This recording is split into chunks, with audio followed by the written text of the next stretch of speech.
Dust and echoes.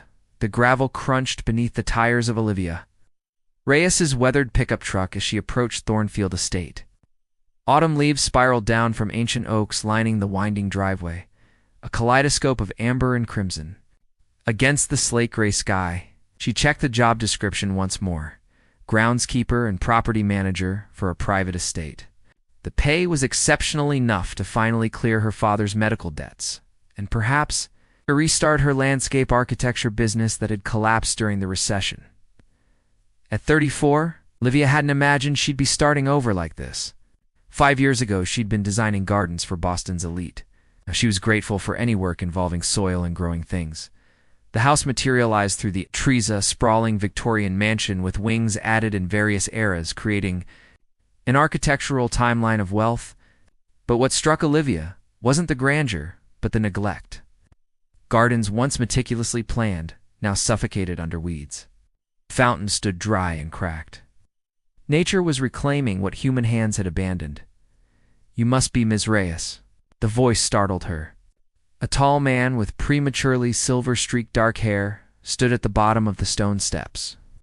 Julian Mercer, 40, was leaner than his photograph suggested, with shadows beneath his eyes that spoke of sleepless nights. His reputation as a brilliant composer of film scores preceded him, as did the whispers about his wife's death 4 years ago.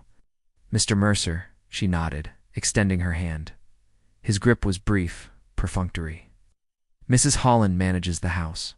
I've asked her to show you the groundskeeper's cottage." He gestured toward a stout woman emerging from the house. "The property is 17 acres. The previous arrangements for maintenance proved insufficient." That was an understatement. The gardens resembled a battlefield where civilization had surrendered. "I'll need to assess everything before creating a restoration plan," Olivia said, professional instincts surfacing. Julian's expression remained impassive. "Do whatever you think necessary." "Mrs. Holland has the budget details." He turned away, before adding, "I prefer not to be disturbed when working. My studio is in the West Wing." And with that, he disappeared into the house, leaving Olivia with the distinct impression of a man who existed like a ghost in his own home. The cottage proved to be a charming stone building at the edge of what once had been a rose garden. Mrs. Holland, a woman of few words and efficient movements, provided a ring of keys, a property map, and basic instructions before returning to the main house, alone. Olivia unpacked her modest belongings, arranging her collection of botanical books and setting her mother's jade plant by the window.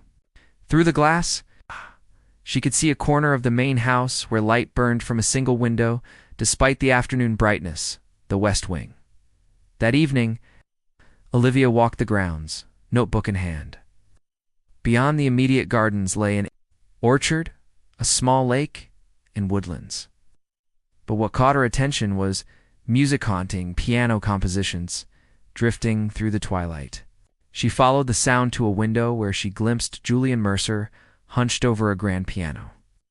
Playing with such intensity, it seemed less like creation and more like exorcism.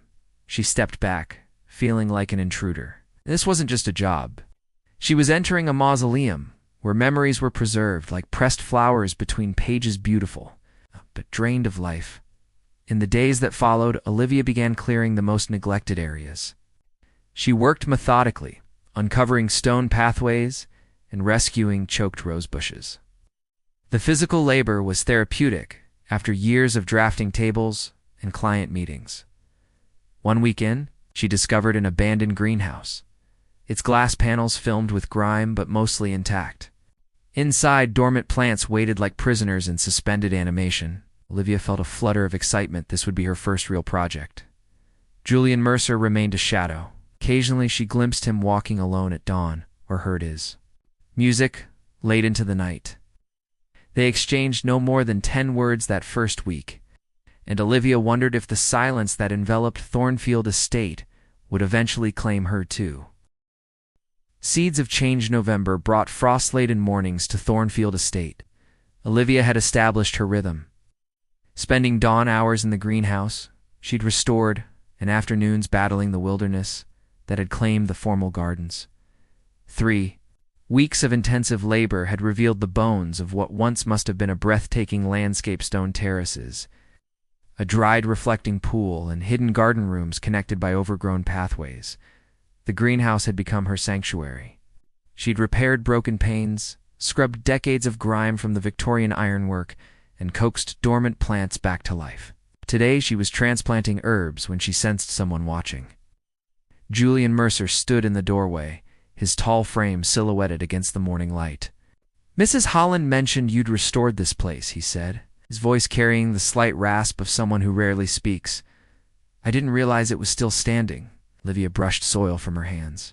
The structure was sound, just needed some care. Julian stepped inside, looking almost uncomfortable in this space so full of life. His fingers traced the edge of a workbench. "My wife used to come here," he said quietly. Camille had terrible luck with plants, but she was determined to grow orchids. It was the first personal information he'd shared. Olivia noticed he'd spoken his wife's name without the usual tightness around his eyes. "There are still orchids," she offered, "in the back corner. They're resilient, they survived years of neglect." Something flickered across his face. "Did they?" He moved toward the plants, stopping several feet away as if afraid to approach too closely. "I should let you work." That evening, Olivia left a small potted orchid outside Julian's studio door with a note explaining its care. She didn't expect acknowledgement and received none. But the plant disappeared by morning. As weeks passed, Olivia began leaving small harvests from the greenhouse on the kitchen, counterfresh rosemary. The season's last tomatoes. Mrs. Holland incorporated them into meals without comment. But one evening, Olivia found a handwritten note beside her cottage door. "The herbs improved dinner considerably. Thank you." The first real snowfall came in early December, transforming the estate into a monochrome wonderland. Olivia spent the day drafting restoration plans for spring, occasionally glancing out her cottage window at the main house. Near dusk, movement caught her. Julian, standing in the snow, staring at something in the distance. Curious, she pulled on her coat and boots. She found him by the frozen reflecting pool, gazing at a snow-covered stone bench beneath a massive oak tree. "Mr. Mercer, is everything all right?" He didn't startle at her approach, as if he'd sensed her coming. This was Camille's favorite spot. Snow dusted his dark hair. "We were married beneath this tree in spring." Olivia remained silent, understanding this moment wasn't casual conversation, but something deeper. "For years," he continued, "and I've avoided this spot like it was cursed ground." A bitter laugh escaped him. "What does that say about grief? That we barricade ourselves from the very places that once brought joy?"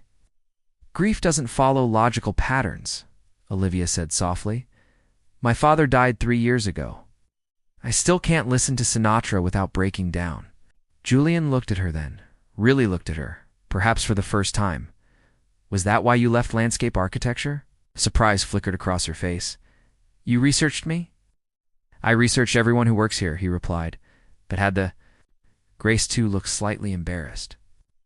"Your portfolio was impressive." Dad's illness coincided with the recession. Luxury gardens were the first expense clients cut. She shrugged. "Life happens." They stood in companionable silence as twilight deepened around them. Finally, Julian gestured toward the house. "Would you join me for tea? I'd like to discuss your plans for the spring restoration." The West Wing studio was unexpectedly warm, both in temperature and atmosphere.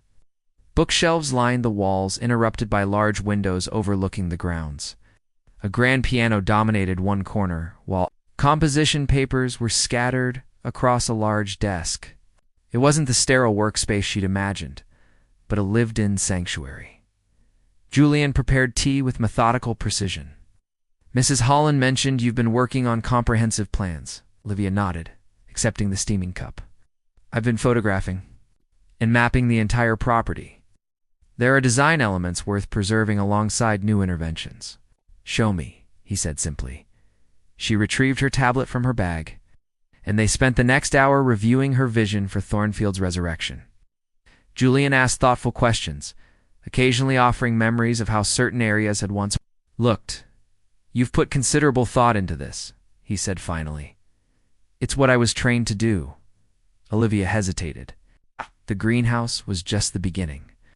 This place deserves to live again. Something shifted in Julian's expression. Yes. He said quietly. Perhaps it does.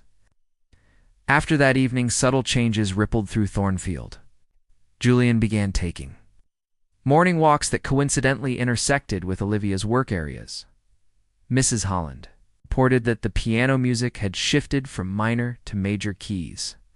One morning, Olivia discovered a rare gardening book outside her cottage, with a note thought this might interest you. Winter settled fully upon them, limiting outdoor work.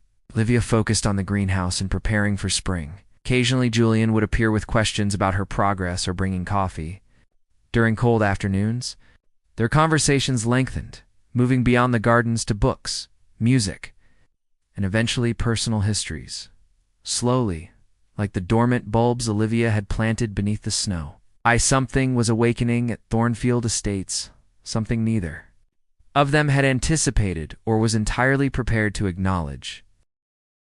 Stormglass January brought a particularly vicious winter storm to Thornfield Estate. The meteorologists had predicted heavy snow, but what descended was freezing rain that coated every surface in treacherous crystal. Olivia woke to the sound of branches cracking under the weight of ice, like gunshots in the pre-dawn darkness. Her first thought was for the greenhouse. She dressed hurriedly, layering sweaters beneath her heaviest coat, and ventured into the biting wind. The world had transformed overnight into a dangerous fairyland, where every twig and blade of grass was encased in transparent armor. The greenhouse stood intact, though icicles hung like crystal daggers from its eaves. Inside, the temperature hovered just above freezing, too cold for the tropical specimens. The emergency heater had failed. Olivia worked quickly, lighting backup propane heaters and moving the most vulnerable plants to the center tables. Need help? Julian stood in the doorway, snow melting in his hair. He wore a heavy pea coat over what appeared to be pajama pants, tucked into boots, suggesting he'd dressed in haste.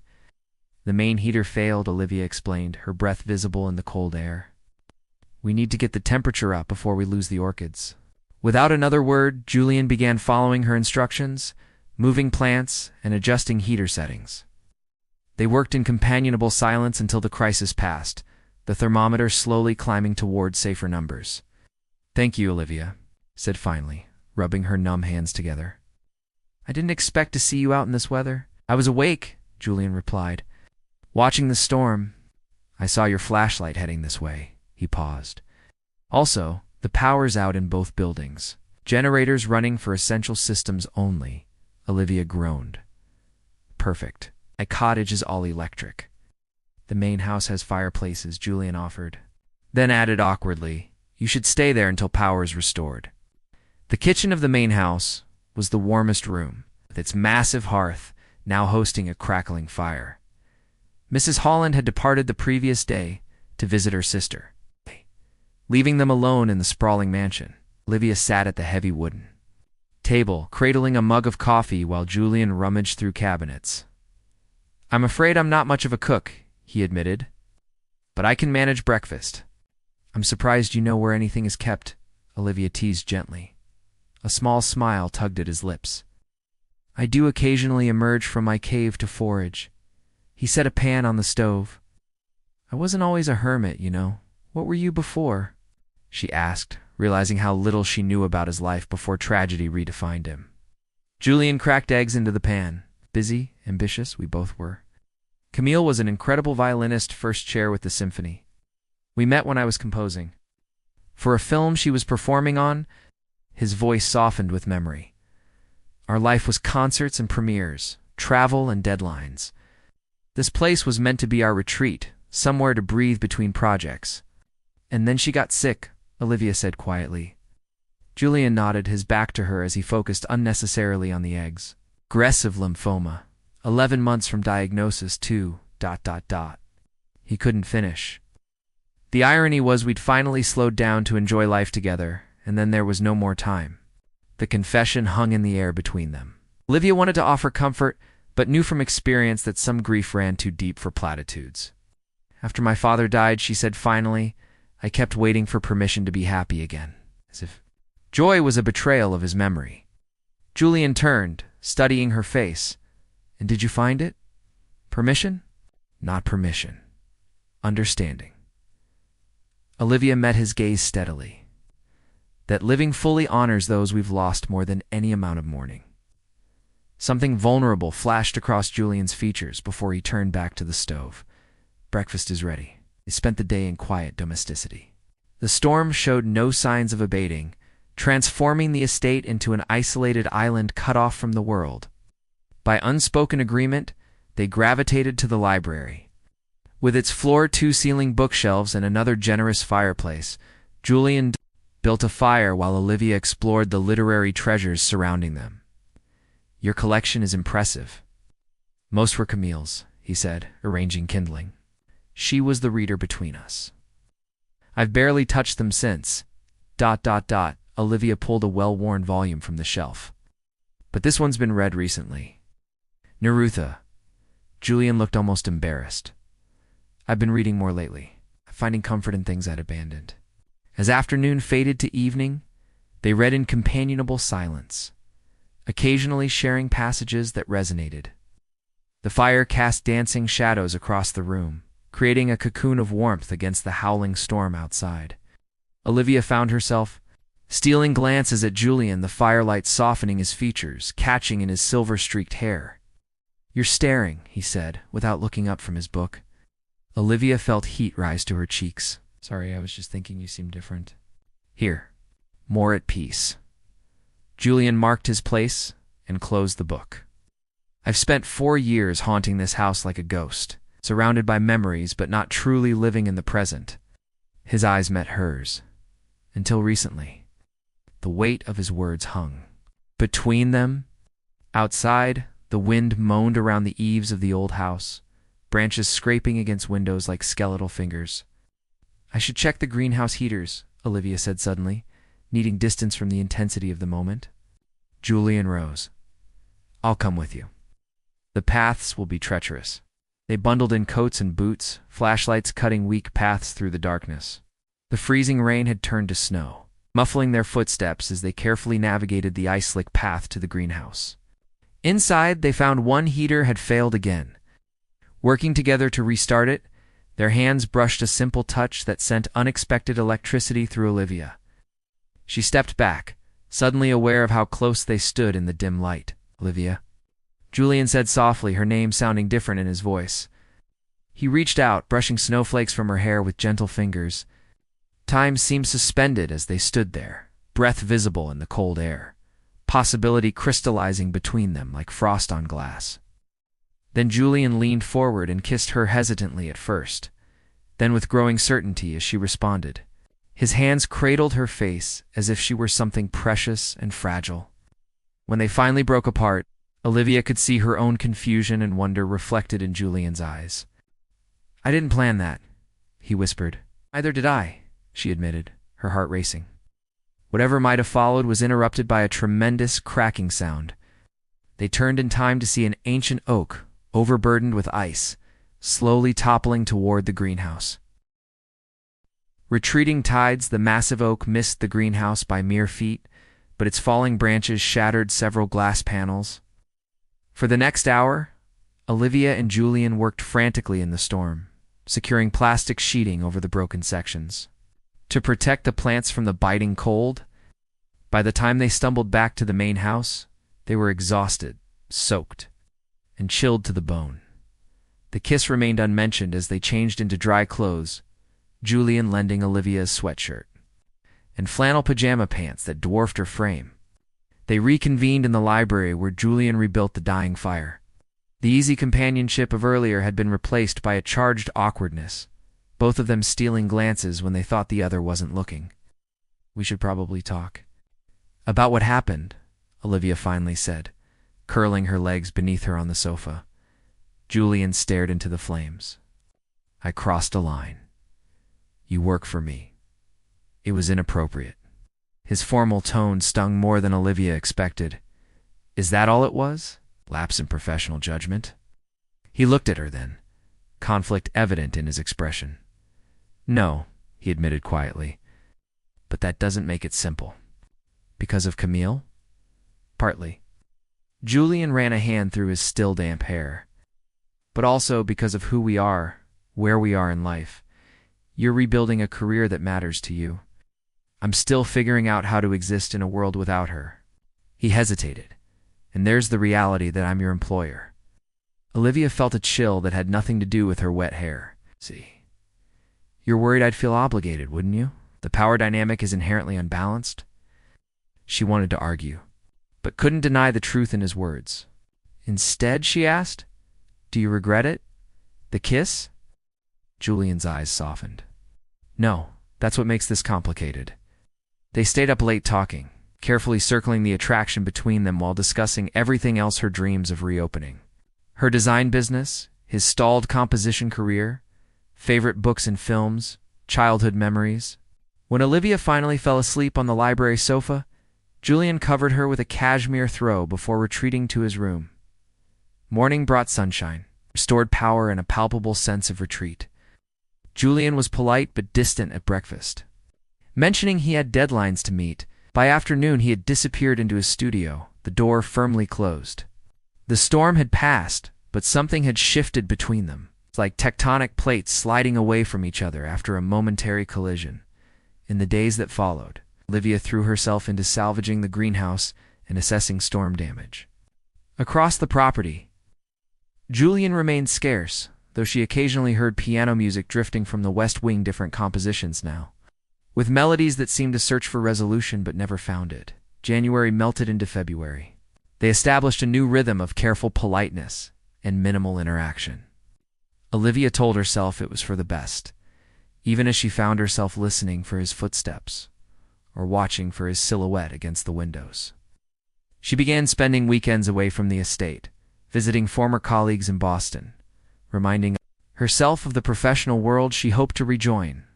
One Sunday evening, returning later than planned due to poor road conditions, Olivia found a package outside her cottage Dora leather-bound portfolio of archival quality with a note in Julian's distinctive handwriting for your designs. They deserve preservation. And the gift confused her. Was it professional encouragement or something more personal?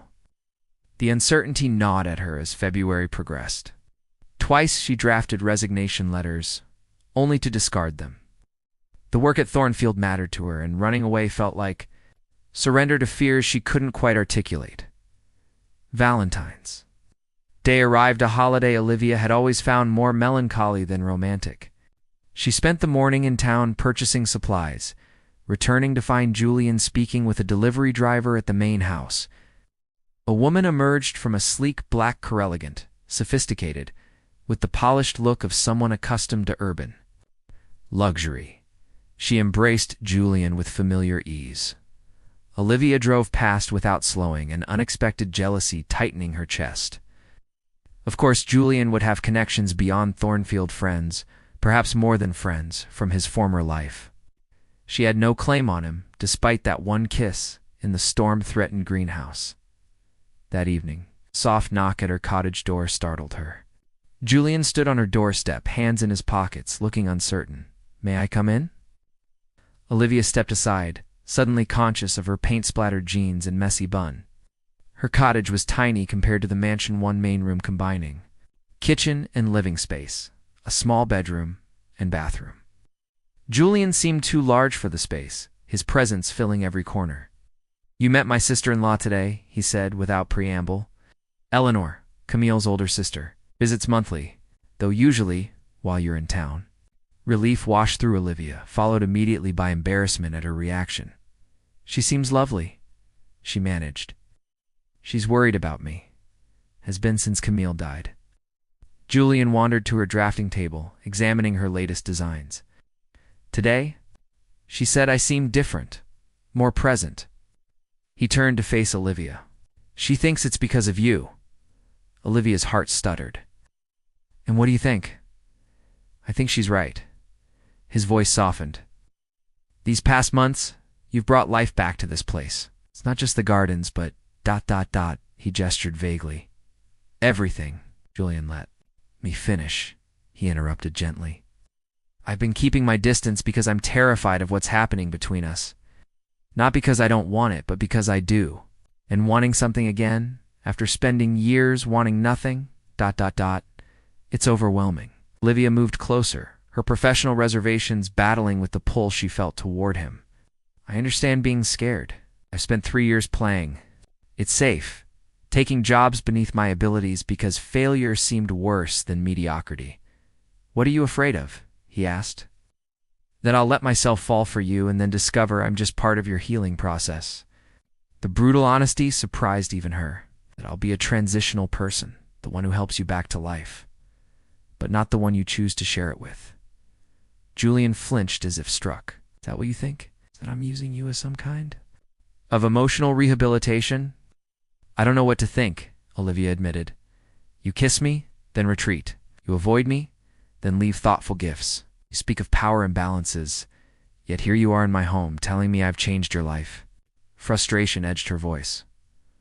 What do you want from me, Julian? Everything, he said simply.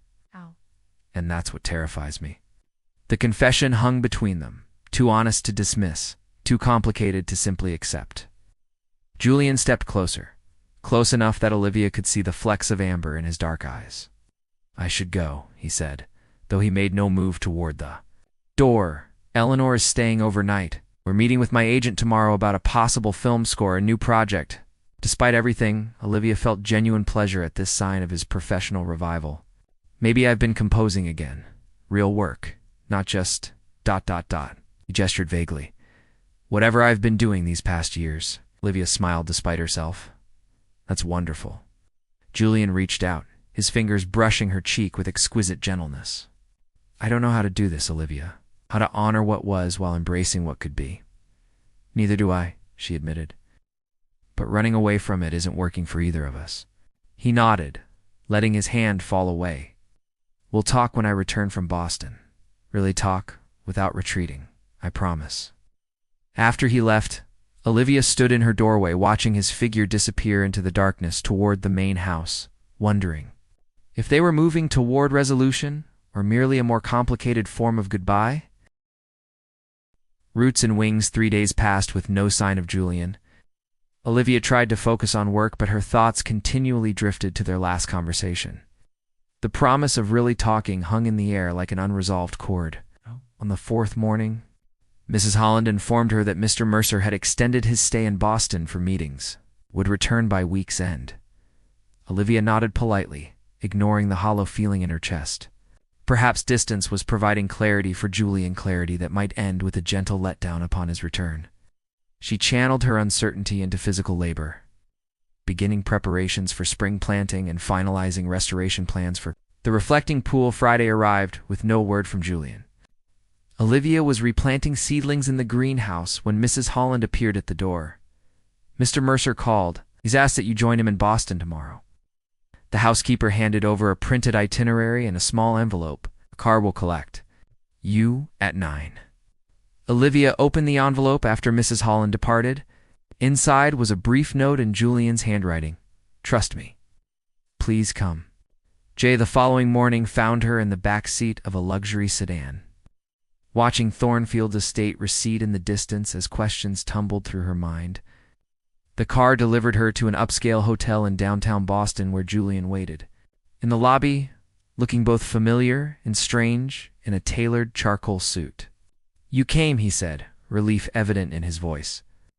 Your note didn't leave much room for refusal, Olivia replied, suddenly conscious of her simple dress and jacket, the nicest clothes she owned. But clearly not designed for whatever world, Julian. Inhabited in Boston? He smiled. We have an appointment. I hope you don't mind. Before she could question him further, Julian guided her back to the waiting car.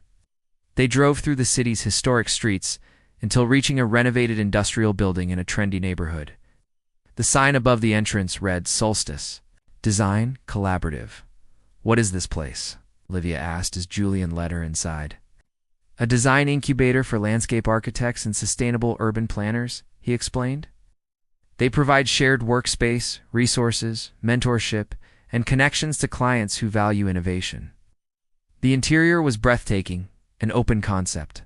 Space with soaring ceilings, abundant natural light, and seamless integration of plants and architectural elements. A woman approached them, extending her hand. Ms. Reyes. I'm Denise Washington, founder of Solstice. Julian has told me so much about your work. Olivia shook her hand automatically, confusion mounting. It's a pleasure, but I'm afraid I don't understand what's happening. Julian hasn't explained. Denise glanced between them. We have a membership opening.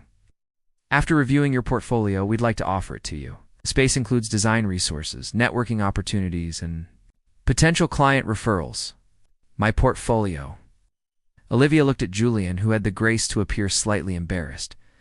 I may have shared your Thornfield restoration plans, he admitted. With your extensive work history and current project, you're exactly the kind of designer Solstice seeks to support. Denise excused herself to take a call, leaving them alone among the displays of previous Solstice projects. You had no right, Olivia said quietly, anger simmering beneath her measured tone. Those plans weren't finished. They weren't meant for public viewing. I know. Julian ran a hand through his hair. But you've been hiding your talent at Thornfield, Olivia, taking a groundskeeper position when you should be creating spaces that transform lives. That wasn't your decision to make. The betrayal stung more deeply than she expected. You didn't even ask me. Julian's confidence faltered. I wanted to help, to give back something of what you've given me. By deciding my future without consulting me, by sharing my unfinished work with strangers. Olivia shook her head. This isn't helping, Julian. This is controlling. His face fell. That wasn't my intention. Intentions don't change impact. She replied, I need some air. Outside, Olivia paced the sidewalk, struggling to process her conflicted feelings. The opportunity was extraordinary, exactly the kind of professional connection that could relaunch her career. But Julian's methods felt presumptuous, reflecting the very power imbalance he'd previously acknowledged when he emerged from the building 15 minutes later. She'd reached a decision. I'd like to return to Thornfield now. Julian nodded visibly. Deflated, of course. The car ride passed in uncomfortable silence. As Boston's skyline receded in the distance, Julian finally spoke. I apologize. Your right eye overstepped. Dramatically, he stared out the window. Thought I was offering opportunity, but I was really making decisions that weren't mine to make. Olivia studied his profile. Why did you do it, really? Why did you, Julian? Turned to face her. Because I'm in love with you, he said simply. And I was afraid that when spring came, you'd leave Thornfield. Leave me. The confession hung between them, too significant to immediately address. Olivia looked away, gathering her thoughts. I have one more thing to show you, Julian said quietly. Then I'll respect whatever decision you make about your future, professional or personal. They arrived at Thornfield as afternoon shadows lengthened across the grounds. Without entering the main house, Julian led Olivia to a path she'd cleared months ago, winding toward a secluded corner of the property she hadn't yet renovated. During the storm, Julian explained as they walked, when we were worried about the greenhouse, I realized something.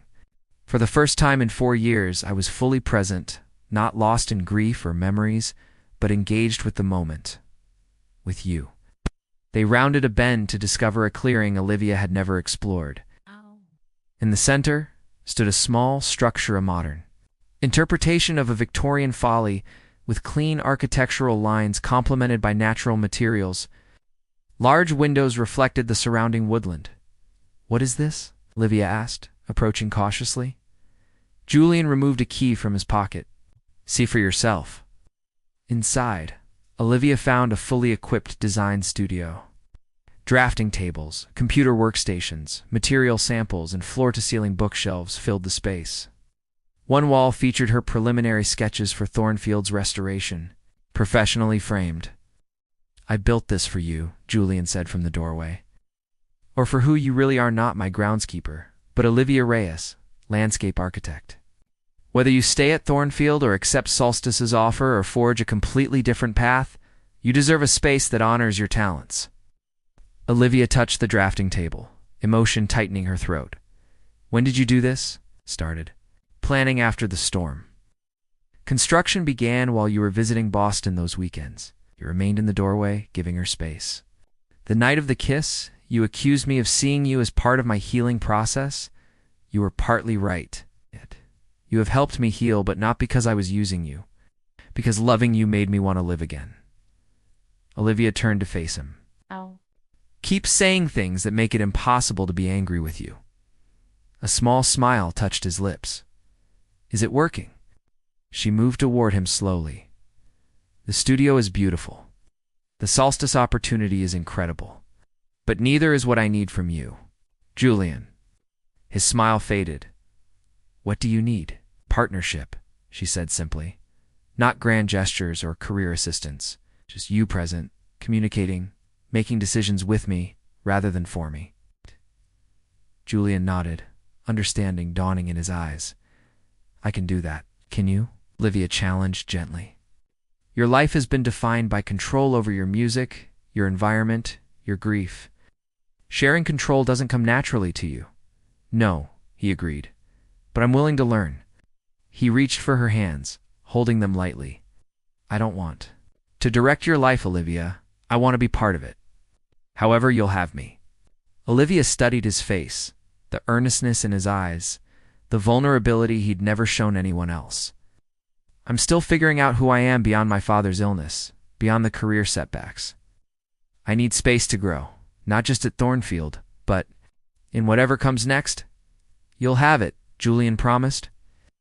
And if I overstep again, which I probably will, you have my permission to call me on it immediately? Oh, I will, she assured him, a smile finally breaking through. Julian's thumb traced circles on her palm.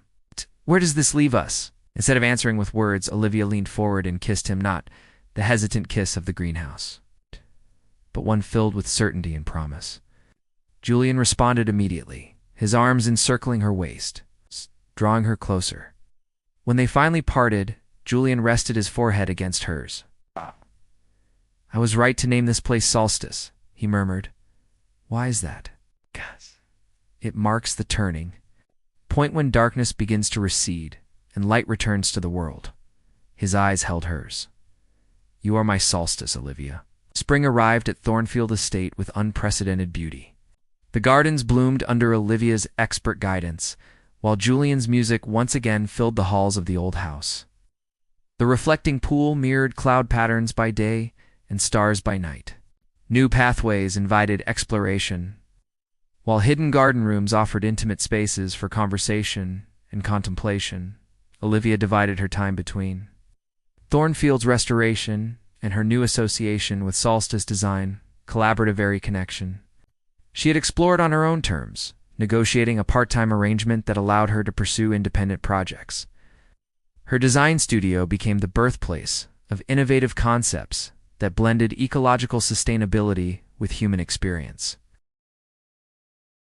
Julian resumed his composition career selectively, choosing projects that spoke to his artistic vision rather than commercial demands. Together, they established a foundation providing arts and horticulture therapy for cancer patients and their families, creating healing spaces where beauty could flourish alongside grief. They were married in late summer beneath the ancient oak that had nearly destroyed the greenhouse. The tree, now carefully braced and thriving, its near fall transformed into a symbol of resilience. As evening fell, lanterns illuminated the gardens, casting golden light across the estate that had witnessed their unlikely beginning. To think, Julian murmured as they danced under the stars. All of this started because I needed a groundskeeper. Olivia smiled up at him, and I needed roots to grow new wings. Around them, Thornfield pulsed with renewed life gardens breathing. Music playing, hearts beating in rhythm with the world they had rebuilt together. Not from obligation, but from choice. Not from necessity, but from love.